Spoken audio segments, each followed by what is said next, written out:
like Bishop. What's the status, 3? I'm good, just making the world a better place, that's all.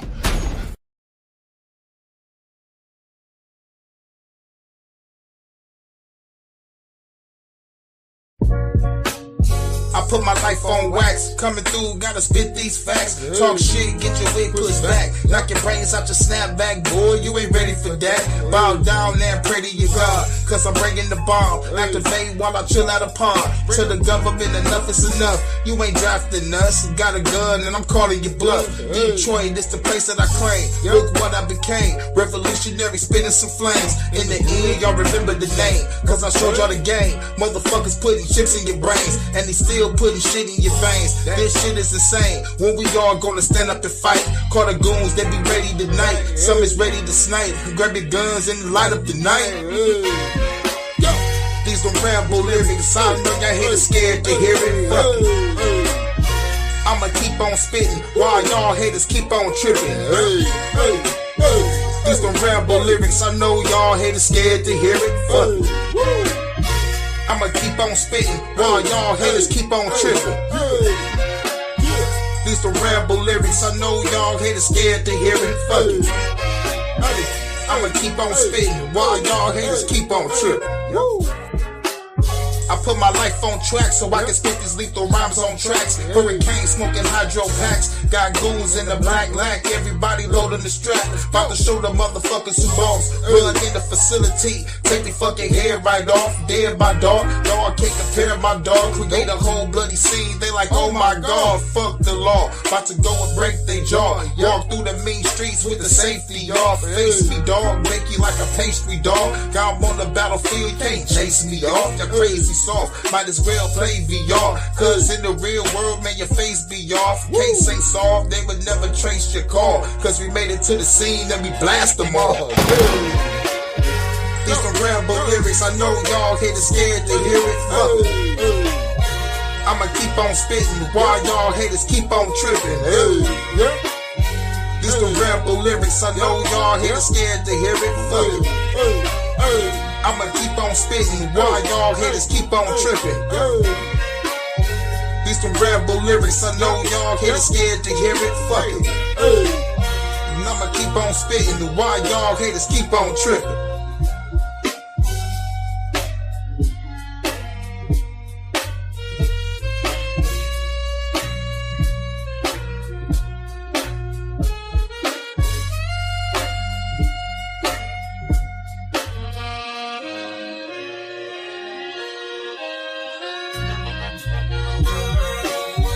These some ramble lyrics, I know y'all haters scared to hear it. Fuck it.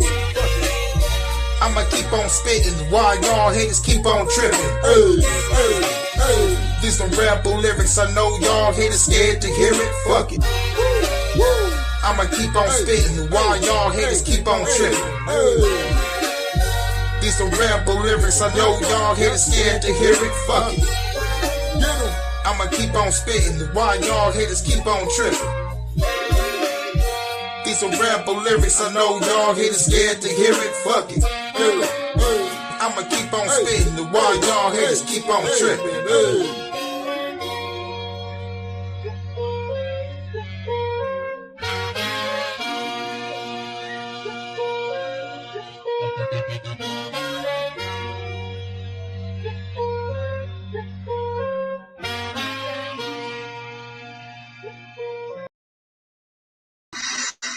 Alright, I figured I wanted to keep reading this book, so I might as well record it while I read it. And for those who enjoy it,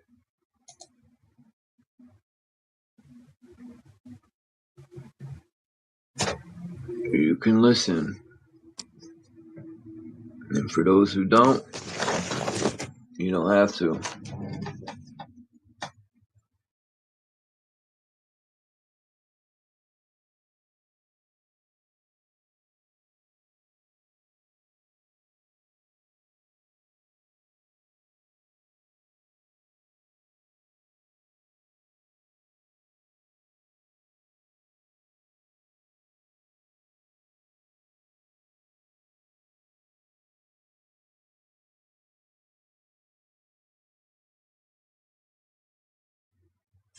Alright, move this.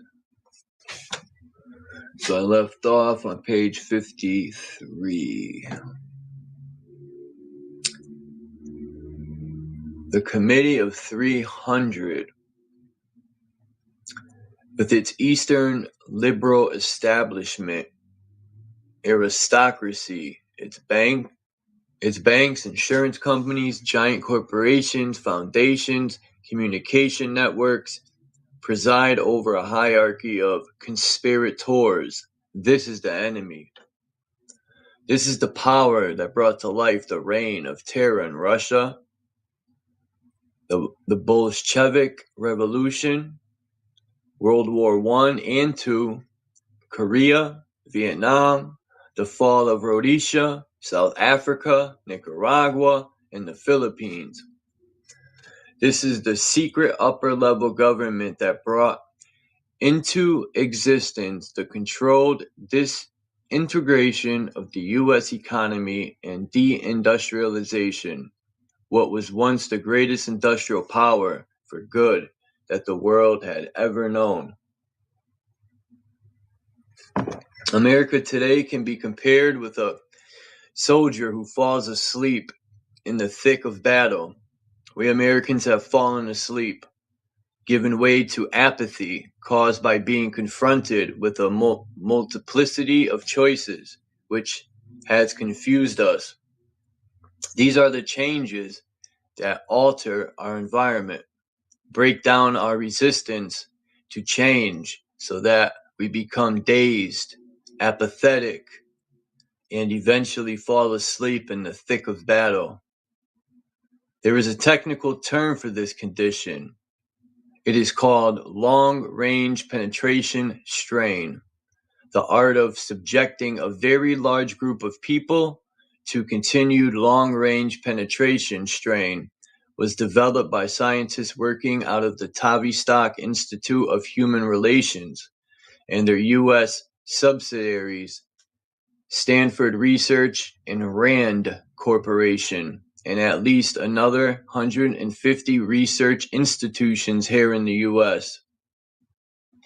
Dr. Kurt Lewin, the scientist who developed this fiendish warfare, has caused the average American patriot to fret over various conspiracy theories, leaving him or her with a feeling of uncertainty and insecurity, isolated and perhaps even afraid, as he searches but fails to understand the decay and rot caused by the changing images of mankind, unable to identify or combat the social, moral, economic, and political changes he deems undesirable and does not want, yet which increase in intensity on every hand.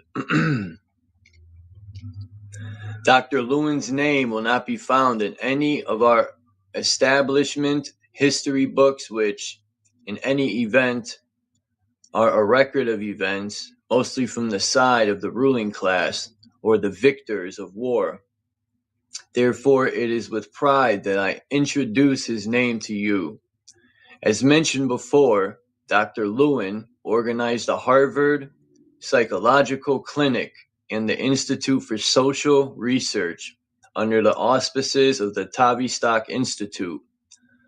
The names do not give much indication of the purpose of the two organizations. This reminds me of the infamous bill to reform coinage and mint laws passed in 1827. The title of the bill was Harmless Enough, or sounded harmless, which was the intention of its backers. Through this act, Senator John Sherman betrayed the nation into his hands of the international bankers. Sherman allegedly sponsored the bill without reading it.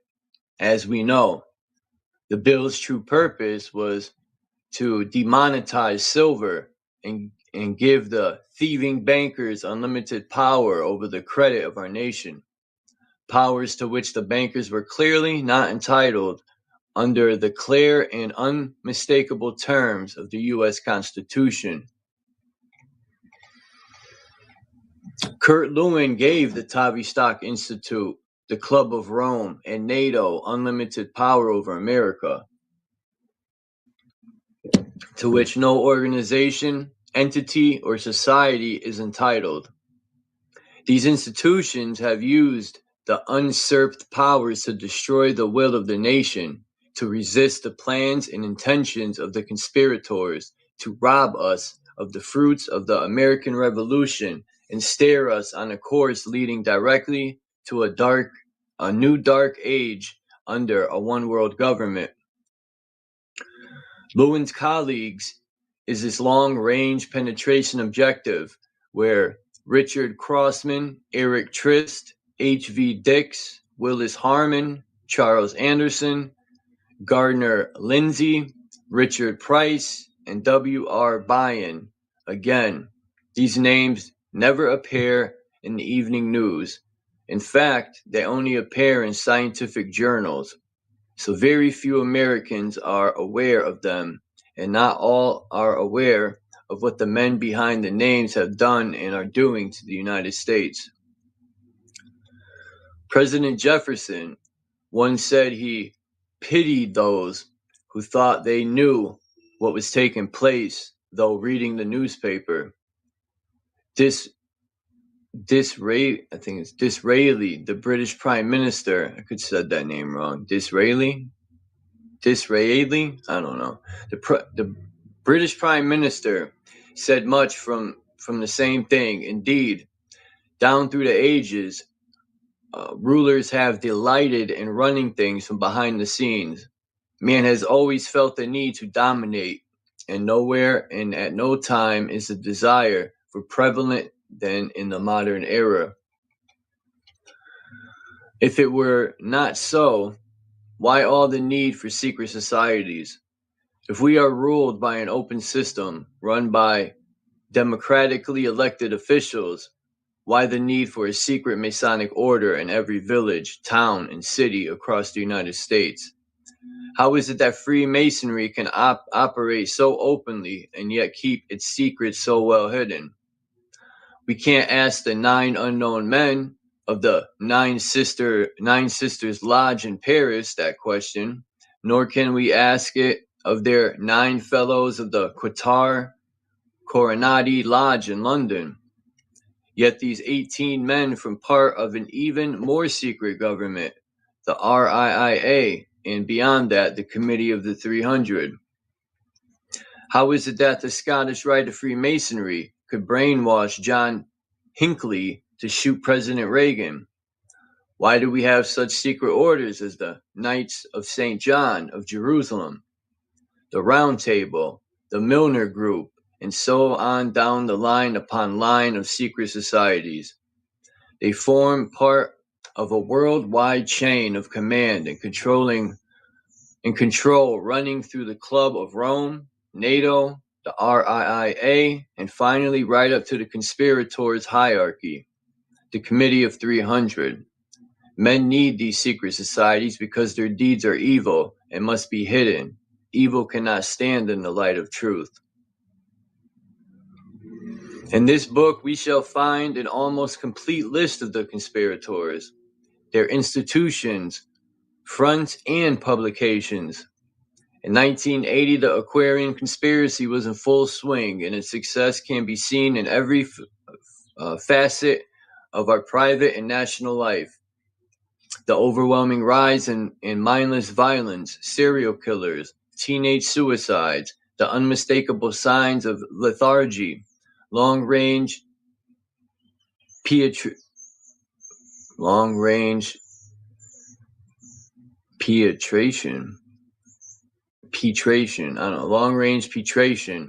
is a part of our new environment as dangerous, if not more so, than the polluted air that we breathe. I hate when I stumble on the word. The coming of the age of Aquarius caught America totally unprepared. We as a nation were not prepared for the changes about to be forced upon us. Whoever had heard of Tavistock, Kurt Lewin, Willis Harman, and John Rawling Rees? They were not even on the American political scene. What we would have noticed, if we bothered to look at all, was a falling off of our ability to withstand futuristic shock as we became more fatigued, distressed, and eventually entered a period of psychological shock followed by widespread apathy as an outward manifestation of long-range penetration warfare. The Age of Aquarius was the best described by Tavistock Institute as the vehicle for delivering turbulence. There are three distinct phases in the response and reaction to stress displayed by large social groups. First, there is superficiality. The population under attack will defend itself with slogans. This does not identify the source of the crisis.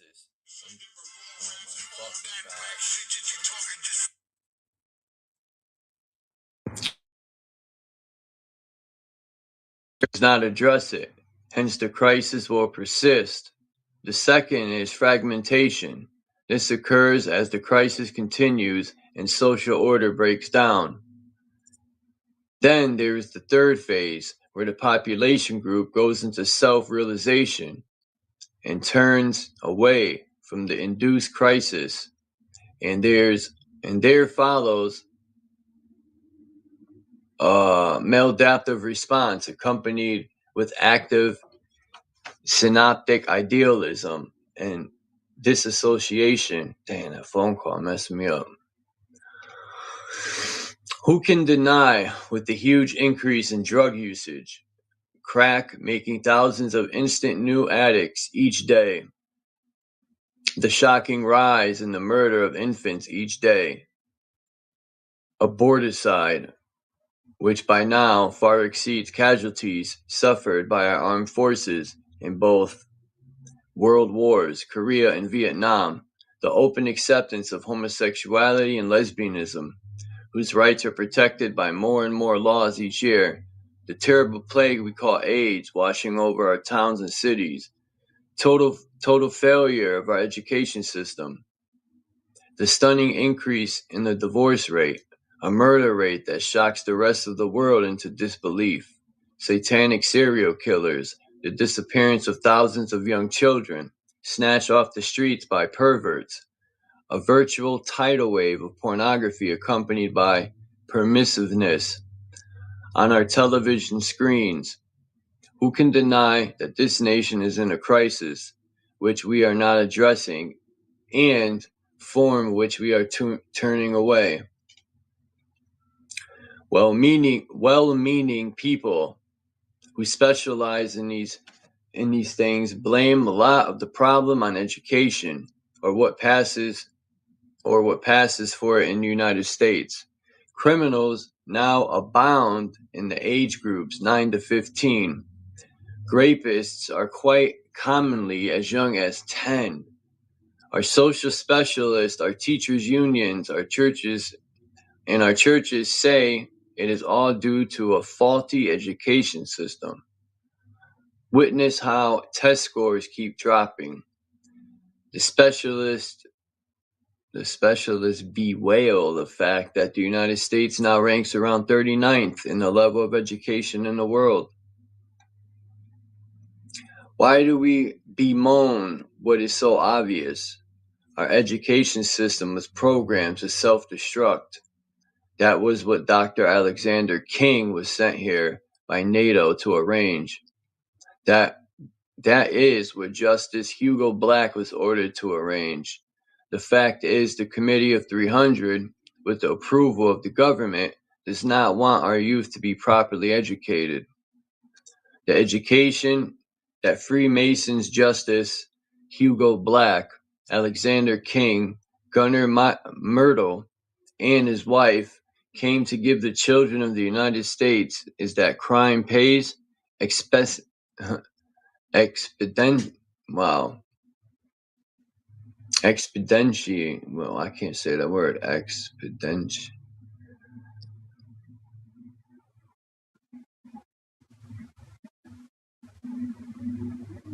expediency, whatever. What is what counts? Why can't I say that word? It's crazy. They taught our children that United States laws is unequally applied, and that is perfectly in order. Our children were properly educated by a decade of corrupt examples.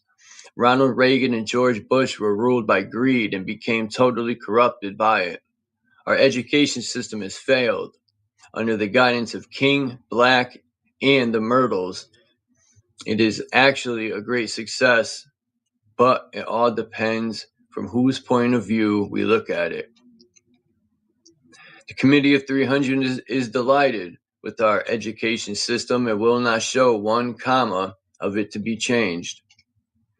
According to Stanford and Willis Harman, the introduced trauma of long-range penetration, that sounds crazy, of which our education is a part, has been going on for 45 years. Yet how many are aware of this insidious pressure being applied to our society and the constant exposure to brainwashing that goes on every day? The mysterious gang wars that broke out in New York in the 1950s is an example of how conspirators can create and stage manage any type of disruptive element they like. Where those gang wars came from, nobody knew until the 1980s, when researchers uncovered the hidden controllers who directed the so-called social phenomena. Gang wars were carefully planned at Stanford, deliberately designed to shock society and cause ripples of disturbance. By 1958, there were in excess of 200 of those gangs. They were made popular by a musical and a Hollywood movie, West Side Story. After making the news for a decade, suddenly in 1966, they disappeared off the streets of New York, Los Angeles. I didn't say New York twice. New York, Los Angeles, New York, New Jersey, Philadelphia, and Chicago. Throughout the near decade of gang violence, the public reacted according to the profiled response Stanford expected. Society as a whole cannot comprehend gang warfare, and the public responded in a maladaptive manner.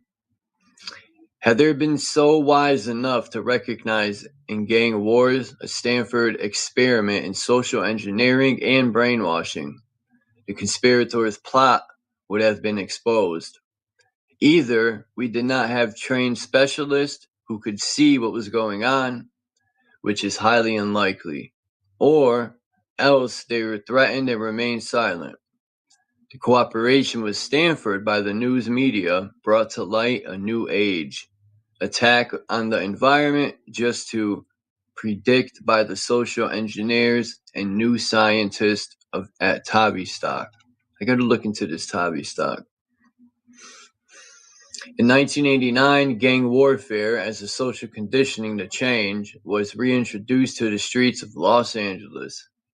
Within a few short months of the first incidents, gangs began to proliferate, first in the scores, then in the hundreds on the streets of the east side of Los Angeles. Crack houses and rampant prostitution proliferated. Drug dealers dominated the streets.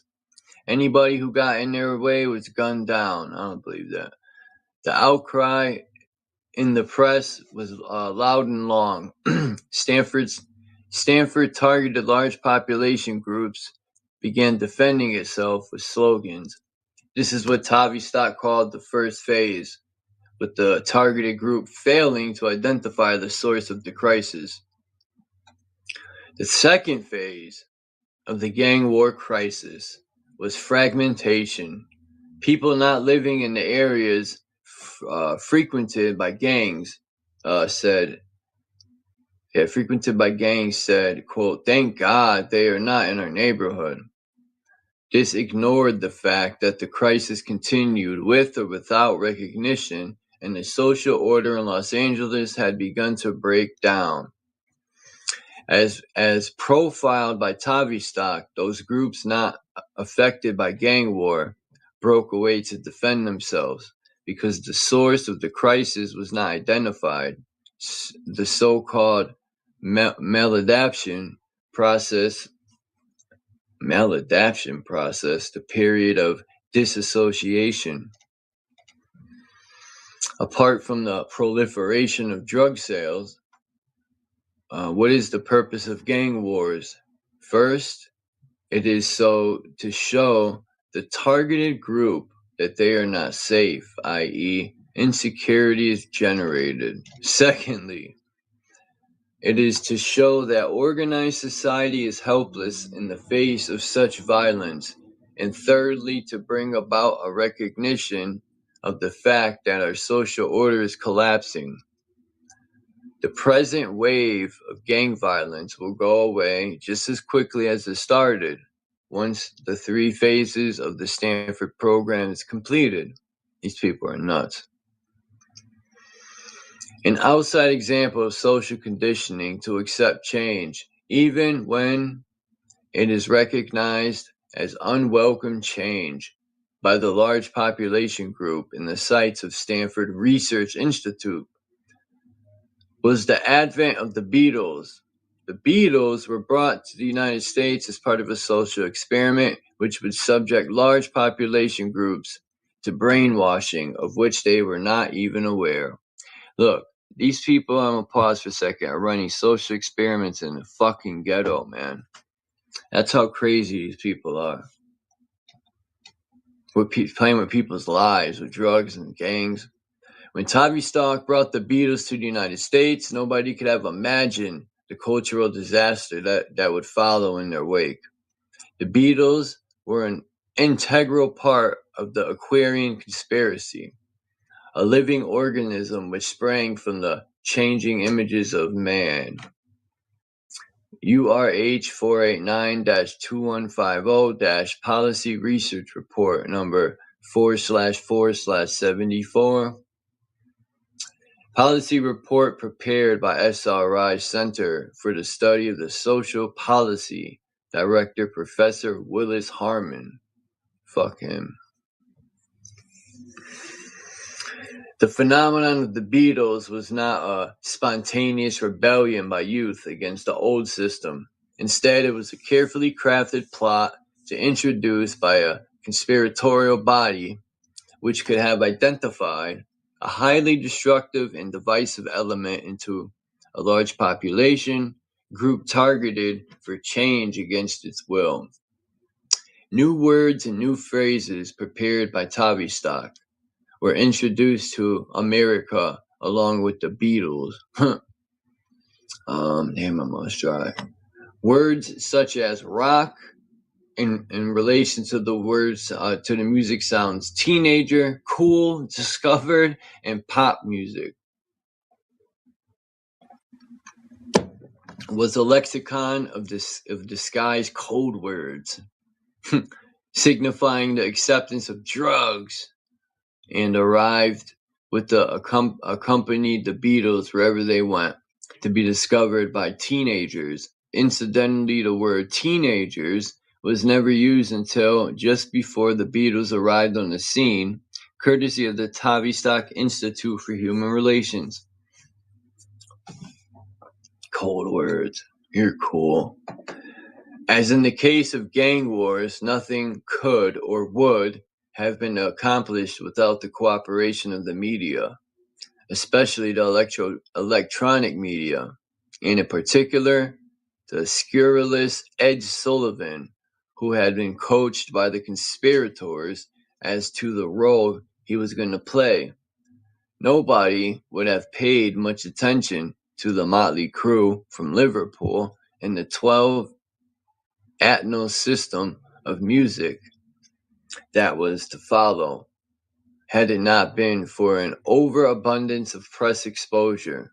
The 12 atonal system consisted of heavy, repetitive sound taken from the music of the cult of Dionysus and Baal, priesthood by Adorno, and given a modern flavor by a special friend of the Queen of England, and hence the Committee of 300.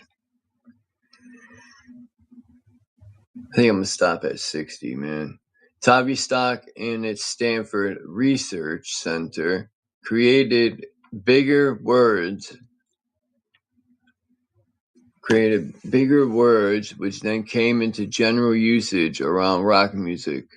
And its fans' trigger words created a distinct new breakaway, largely young population group, which would persuade by social engineering and conditioning. But people, I mean, why are you looking at me like that, robot? Fuck! This robot ruins my whole focus.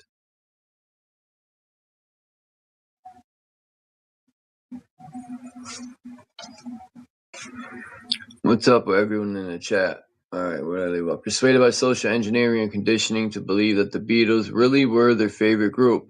All trigger words devised in the context of rock music were designed for mass control of the targeted group, the youth of America. That's wild, man. My aunt used to tell me things like this about the Beatles, but I wasn't sure. That's crazy. They played everyone with the Beatles, and they played good music. The Beatles did a perfect job, or perhaps it would be more correct to say Tavistock and Stanford did a perfect job. The Beatles merely reacting like trained robots with a little help from their friends. Oh, a song. Code words for using drugs and making it cool. The Beatles became a highly visible new type, more Tavistock jargon, and as such it was not long before the group made new styles, fads in clothing, hairstyle, and language, which upset the older generation as was intended. This part of the fragmentation maladaptation process worked out by Willis Harman and his team of social scientists and genetic engineering thinkers. That's great.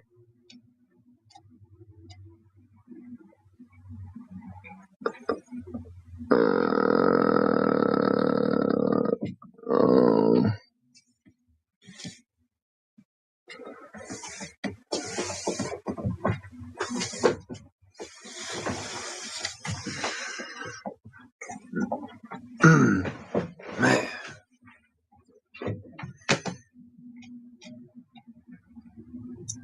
The role of the print and electronic media in our society is crucial to the success of brainwashing large population groups.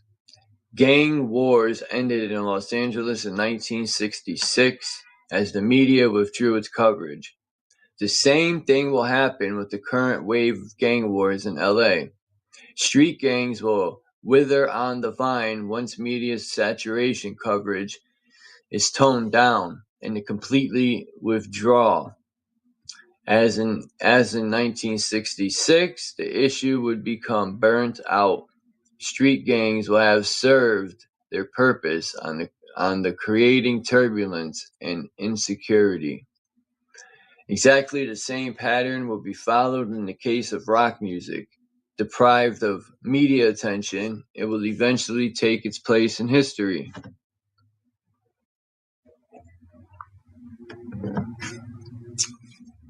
Following the Beatles, who incidentally were put together by the Tavistock Institute, came other made in England rock groups who, like the Beatles, had Theo Domo.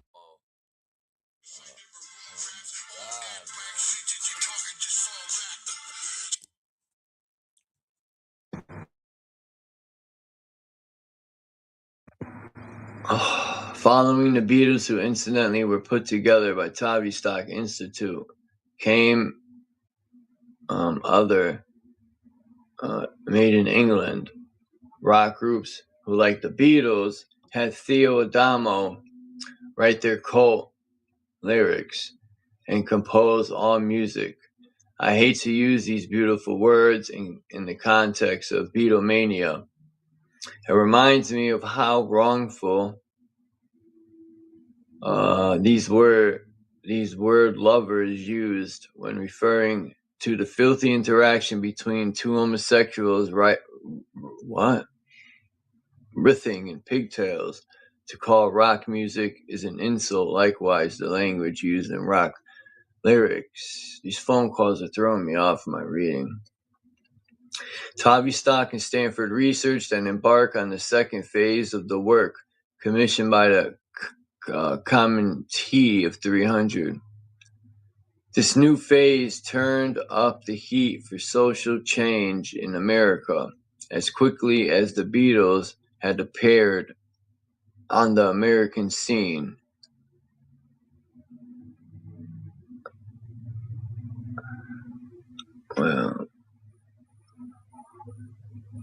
So the media now focused its attention on the Beat Generation. Other Tavistock coined words came seemingly out of nowhere. Beatniks, hippies, flower children become part of the vocabulary of America. It became popular to drop out and wear dirty jeans, go about with long unwashed hair. The Beat Generation cut itself off from mainstream America. It became just as infamous as the cleaner Beatles before them. The newly created group and its lifestyle swept millions of young Americans into the cult. American youth underwent a radical revaluation. Man, I'm so proud of y'all. Dude! Where did I leave off? I got sidetracked. Dude.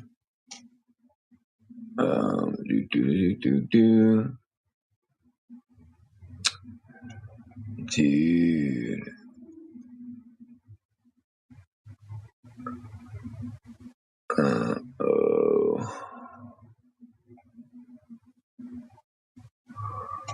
Alright, being flower children, I read that. The newly created group, The newly created group and its lifestyle swept millions of young Americans into the cult.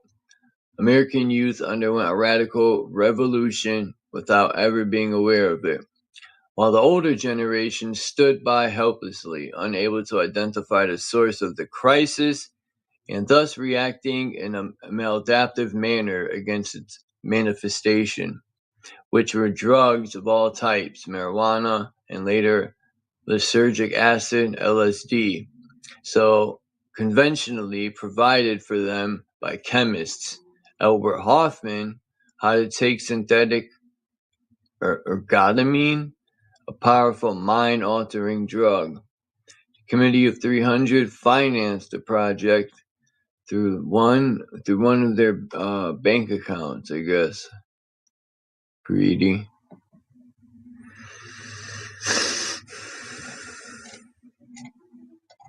Let's see. These people are taking crazy acid, hogging it all. The new wonder drug was promptly distributed in sample-sized packages, handed out free of charge on college campuses across the United States and at rock concerts, which would become the leading vehicle for proliferating the use of drugs. The question that comes with, no.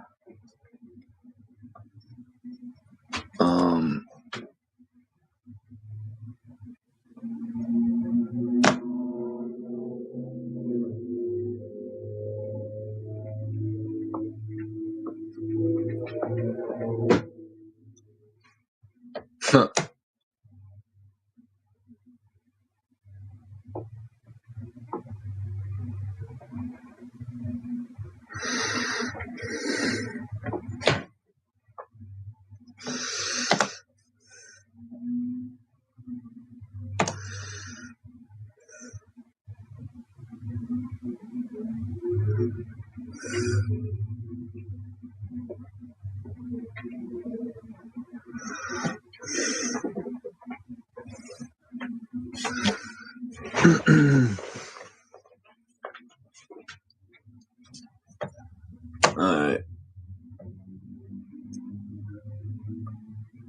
Man.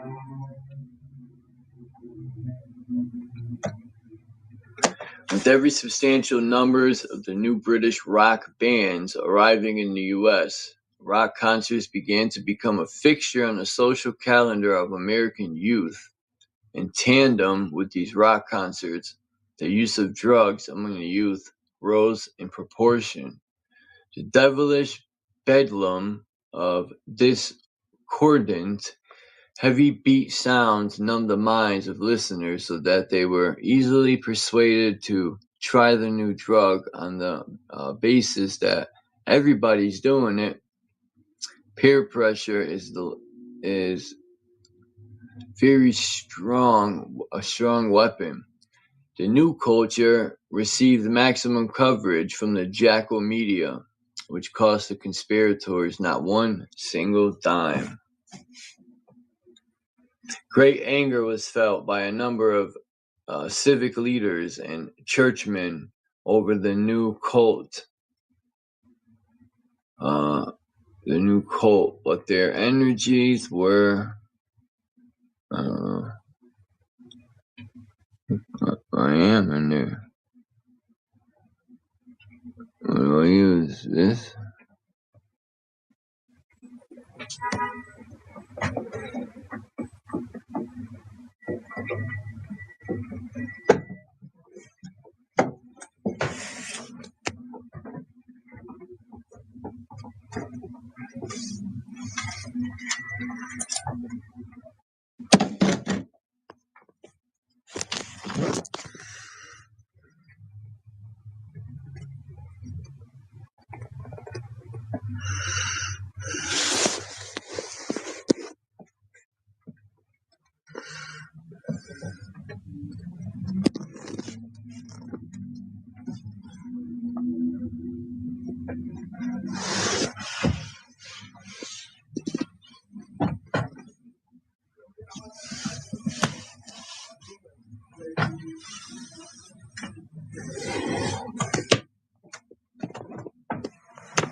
Fucking cat. What page am I on? Man, I might leave it here.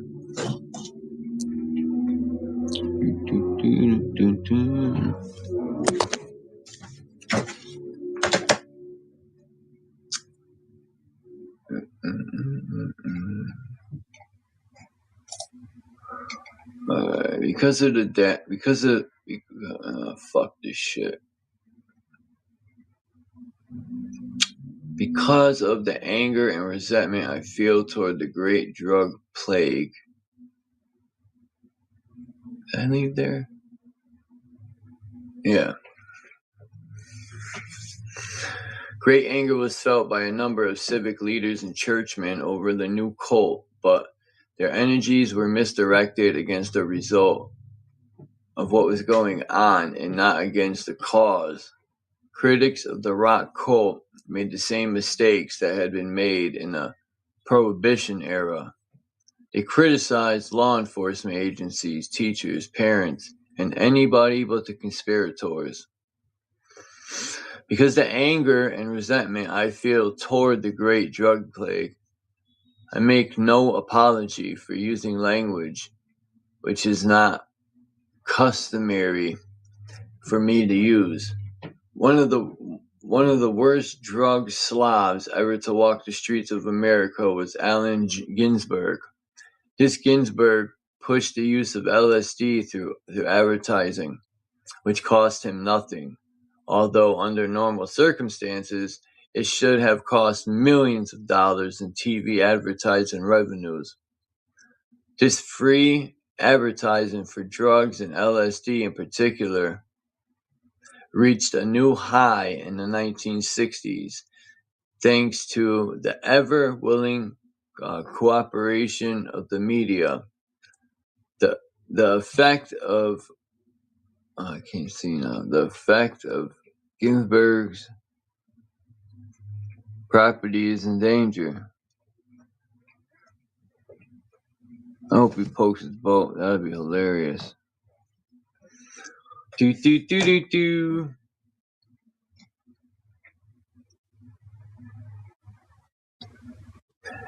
We became overexposed and overstimulated, and again, may I remind you that it is Tavistock jargon, lifted from the Tavistock training manual, overwhelmed by its new development.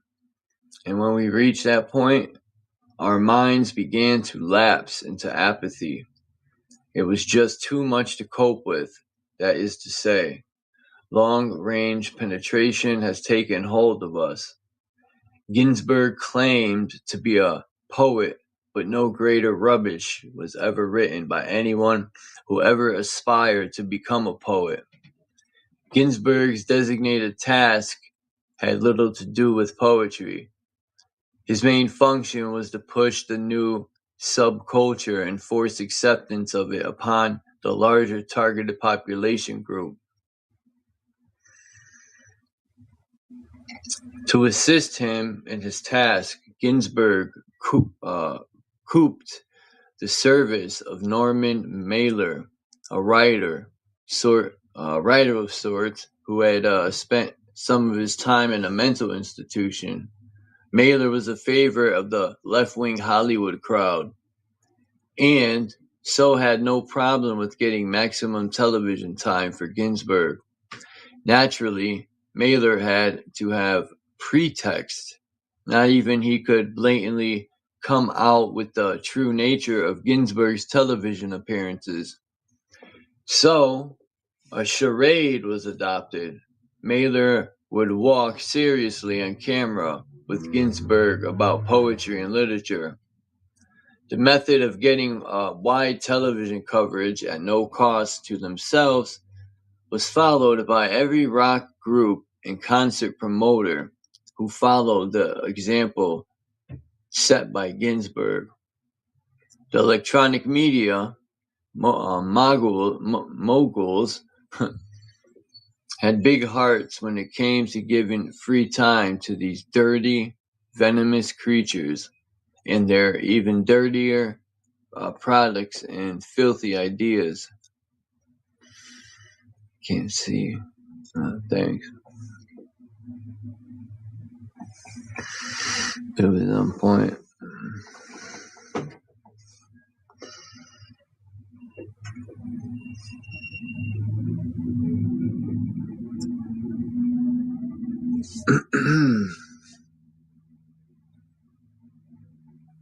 This fucking thing, man.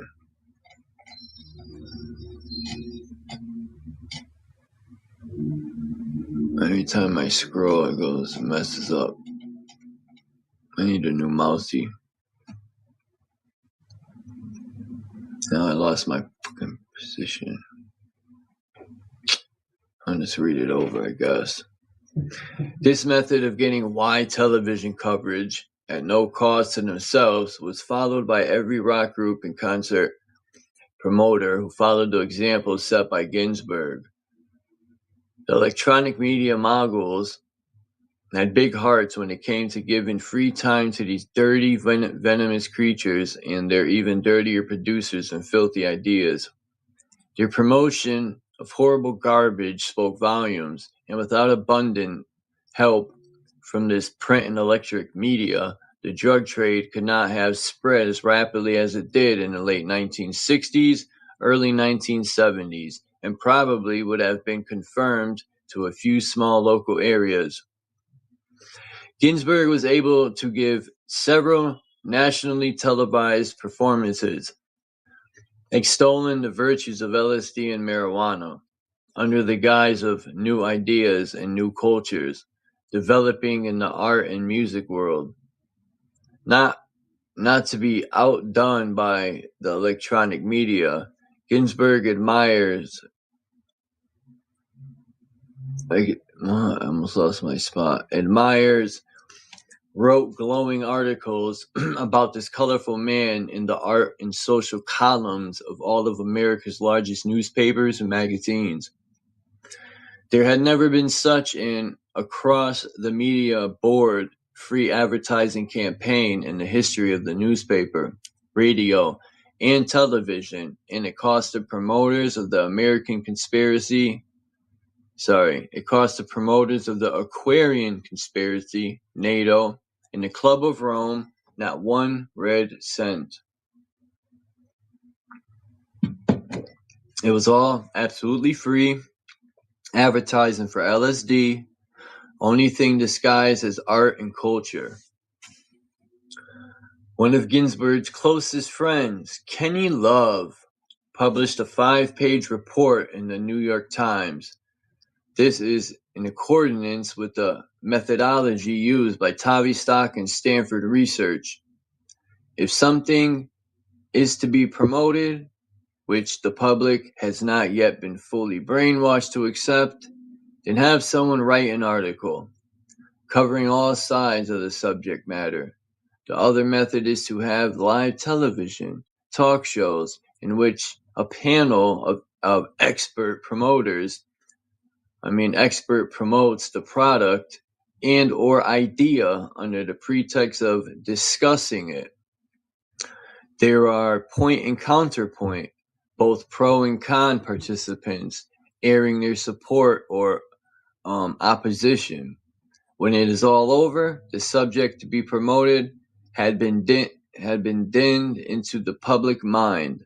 While this was new in the early 70s, today it is standard practice on which talk shows thrive. Love's 5-page pro-LSD, pro-Ginsburg article was duly printed by the New York Times.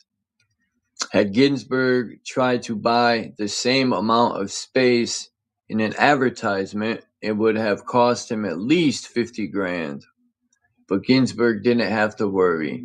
Thanks to his friend Kenny Love, Ginsburg got the massive advertising all free. With newspapers like the New York Times and the Washington Post under the control of the Committee of 300, this kind of free advertising is given to any subject matter, and especially to those promoting decadent lifestyles, drugs, hedonism, anything that would confuse the American people. After the trial run with Ginsburg and LSD, it became standard Club of Rome practice to call upon major newspapers in America to give free advertising demand to people and ideas they were promoting.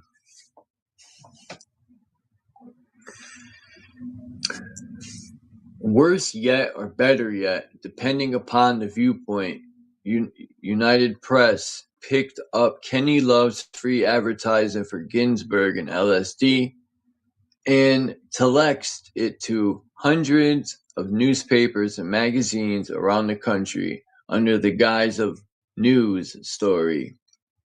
Even such highly respectable establishments, magazines as Harper's Bazaar and Time, made Mr. Ginsburg respectable.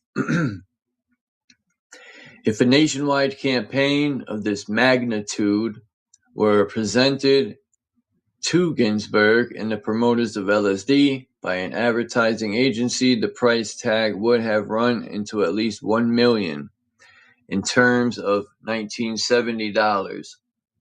Today, the price tag would be nothing less than $15 to $16 million. It is no wonder that I refer to the news media as jackals. I suggest that we try to find any media outlet to do an expose on the Federal Reserve Board, which is what I did. I took my article, which was a good expose of the greatest swindle on earth, to every major newspaper, radio, and television station, magazine, house, and several talk show hosts. A few made promises that sounded good. They would definitely air the article and have me discuss it. Give them about a week, and they would get back to me. Yeah, okay. Not one of them ever did, nor did my article ever appear in the pages of the newspaper or journals. It was as if a blanket of silence had been thrown over me in the subject I was endeavoring to promote, and indeed that was precisely what had happened.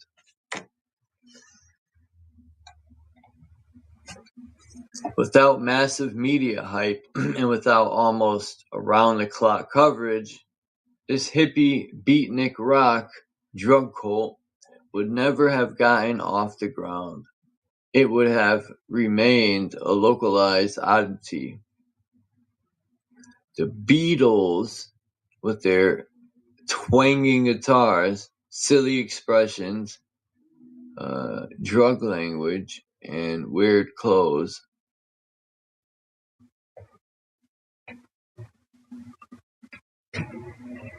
oh man, I'm gonna end it here.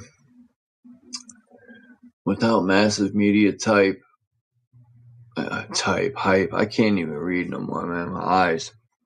Without massive media hype and without almost around-the-clock coverage, this hippie beatnik rock drug cult would never have gotten off the ground. It would have remained a localized oddity.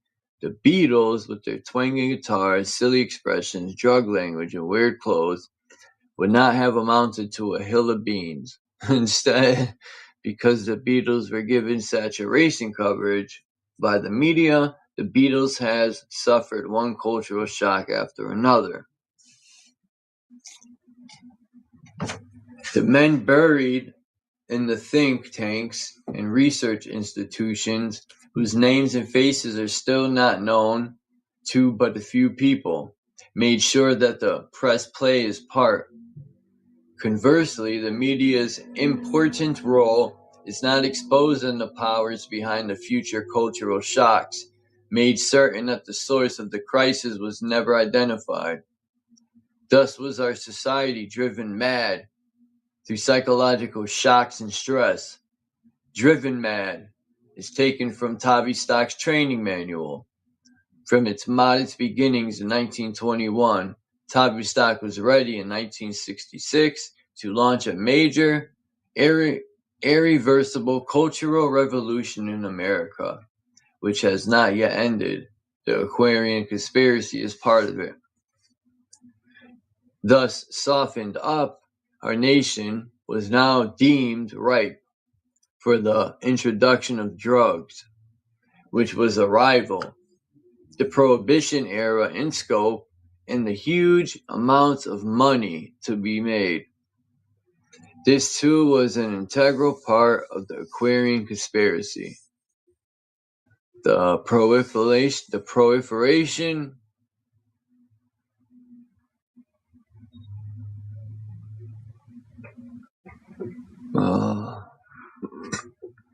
he's gonna die. Alright.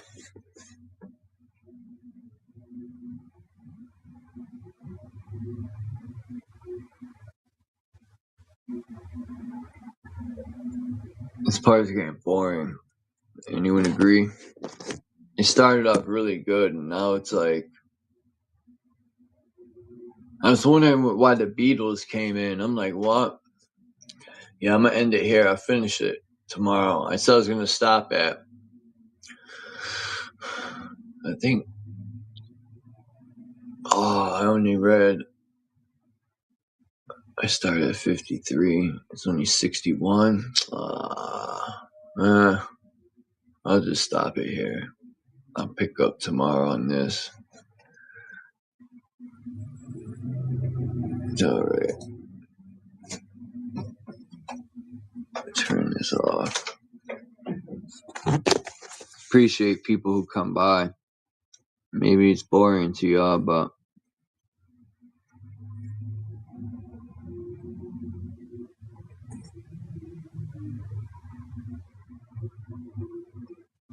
what's up, Super Sidewinder? Yeah, I'm off dry.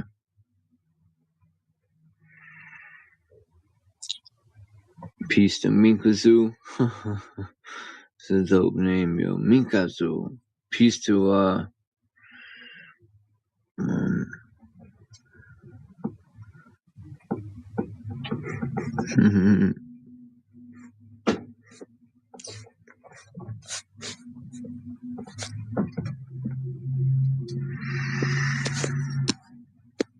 collateral of $6 million.